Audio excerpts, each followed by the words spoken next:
Welcome to our channel, where we provide you with informative tutorials on using X to enhance your photos. In this video, we'll guide you through the process of adding a violence warning to your photo in X. Adding this warning helps ensure that viewers are aware of potentially disturbing content. Let's dive into the full guide. Step 1. Open X. Launch the X app on your device and wait for it to load. Step 2. Tap on the plus icon and tap on Post. Look for the plus icon, typically located at the bottom center of the screen. Tap on it to create a new post. Step 3. Tap on the photo.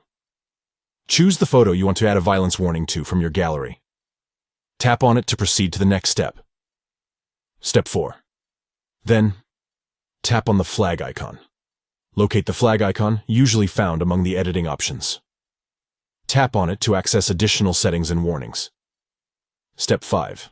Toggle the violence option. Within the flag options, find the violence toggle and switch it on to activate the violence warning for your photo. We hope this guide has been helpful in showing you how to add a violence warning to your photo in X. If you found this video useful, please give it a thumbs up and subscribe to our channel for more X-related tutorials and tips.